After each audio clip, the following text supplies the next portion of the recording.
Guys and girls, welcome back. Just going to give you a quick review of a recent leg workout I did, just to give you some ideas and ways to mix it up. So you'll see here I'm doing a standing one leg curl, obviously working the hamstrings individually, and I always advocate to work one body part at a time, just because there's always an imbalance really, and to really work on that symmetry and balance between the two, you should always isolate. So if you've got an option to do that in a gym like I have here, I highly recommend it. If you can't access this type of equipment, you can do obviously lunges or exercises with one leg at a time on the machine, or just anything else really to isolate it. And I always start off with any leg workout with firing the hammies up first, because it acts as a cushion really for the quads when I go onto squats. So it's kind of like the biceps and triceps, opposite muscle groups.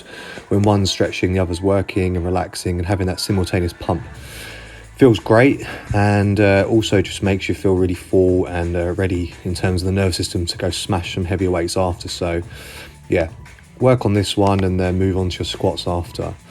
So a lot of these squats you'll see that I've done over the years are very varied. They're always heavy, but you know, every once in a while I'll go for very slow and very controlled reps. So here I'm working on sets of very slow negatives, so I'm coming down nice and slowly. I'm controlling that weight, there's no momentum. I am in control of that weight, and then I have that explosive aspect coming from the whole. So this is far more challenging than your normal up and down movements. Anyone can work up to 100 kilos, which I've got here as a warm-up, and do the reps very quickly, which is, you know, a lot of speed work, which is, you know, it's fine. But if you really want to test your muscular endurance and your strength in a different manner, I urge you to try and do it in this way. So what I did 5 sets of 5 reps with a couple of seconds on the downward part, on the eccentric, with the explosive aspect at the top. So 100 was the first set. Then I moved on to 130. Now obviously people who know me know I can go very heavy on squats.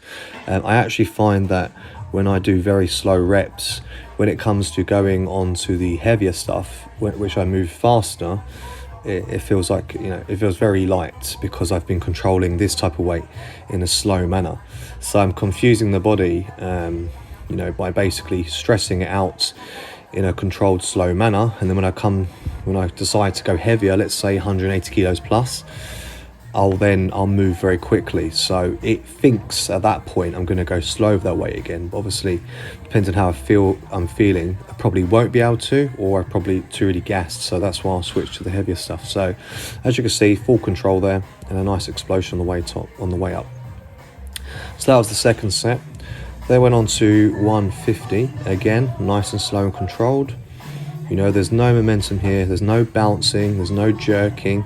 I'm also not using a bench. I have never ever done you know, box squats or anything like that. I believe in working the muscles with no rest at all. So whether I'm at the bottom of the movement, the top, or midway, I don't want any rest, and that's just how I do it. I'm not criticizing anyone who do box squats for whatever reason, whether you've got an injury or you feel more comfortable and safe doing that.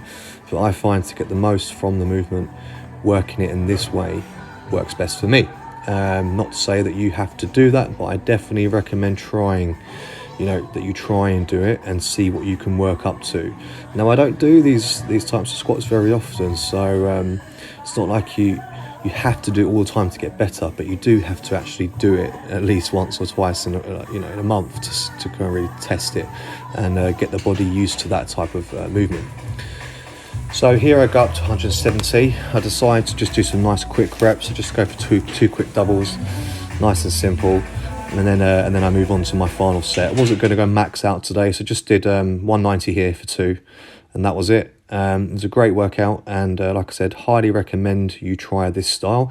It will definitely yield some significant results for your legs in different ways, and test you. You know, it's a mental toughness thing. So hope you liked the video. If you did, remember to leave a thumbs up, like, comment, and subscribe. And until next time, guys, I'll see you soon. Amigo One Fitness, signing out.